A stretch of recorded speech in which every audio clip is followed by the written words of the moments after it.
On April 13th, over 2,000 entertainment professionals released an open letter declaring their total opposition to the latest corporate shakeup in Hollywood.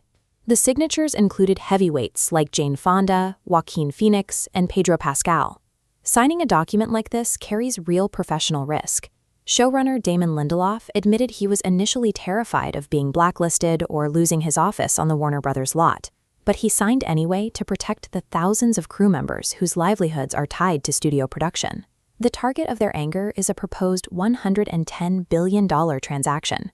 Paramount Skydance, led by CEO David Ellison and heavily backed by his father, Oracle co-founder Larry Ellison, is attempting to buy 100. To pull this off, the Ellisons are raising $47 billion in new equity, while roughly $24 billion is flowing in from Gulf state sovereign wealth funds. For the people who make movies and television, the panic comes down to simple math. If this deal goes through, America's 5 major film studios will shrink to 4, concentrating the power to decide what stories get told into even fewer hands. Paramount executives promise this combination will create a global streaming superpower capable of greenlighting more projects. The writers, directors, and actors signing the letter are warning of a guaranteed industry bloodbath. The creative community isn't guessing about what happens next. They are looking at recent history, starting with Disney's $71.3 billion acquisition of 21st Century Fox in 2019. Almost immediately after that deal closed, Disney shut down Fox 2000. That was the specific film division responsible for producing mid-budget, critically acclaimed hits like Hidden Figures and The Devil Wears Prada. Look at this downward trend line. While executives at the time promised growth, the integration ultimately eliminated at least 4,000 jobs, marking the largest mass layoff the entertainment industry had seen in a generation. The ripple effects hit movie theaters, too. Before that merger, the industry was putting out around 140 wide-release films every year. By 2023, that number had plummeted to just 75. Fewer studios mean fewer places to pitch an idea. That lack of competition is exactly why highly successful filmmakers, like Dune director Denis Villeneuve, are actively protesting the Paramount deal, even while currently working for Warner Brothers. When media conglomerates talk about finding synergies, the first thing they usually eliminate is creative diversity. Then there is the AT&T and Time Warner merger, which serves as a masterclass in corporate culture clash. The telecom giant struggled to manage Hollywood's creative ecosystem. They ended up destroying roughly $40 billion in shareholder value before giving up and spinning the company off to Discovery. The resulting Warner Brothers Discovery merger triggered severe austerity measures. Entire animation divisions were gutted, and fully completed $90 million movies like Batgirl were permanently locked in a vault just to secure a corporate tax write-off.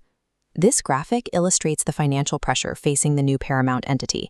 They will carry an estimated $79 billion in long-term debt at a 4.3 times leverage ratio.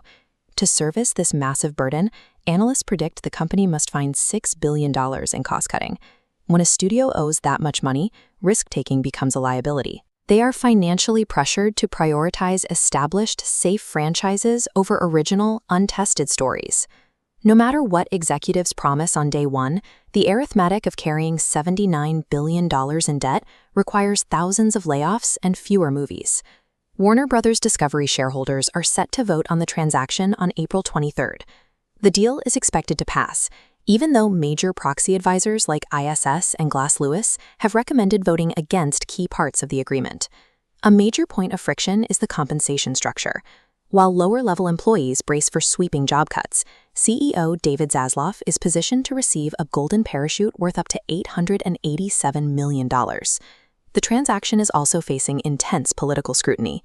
Senator Elizabeth Warren has publicly criticized the merger's financial backers, while California Attorney General Rob Bonta is actively investigating its impact on the local economy. Internationally, the UK's Competition and Markets Authority and the European Commission are both launching their own probes to determine if the deal violates content competition laws.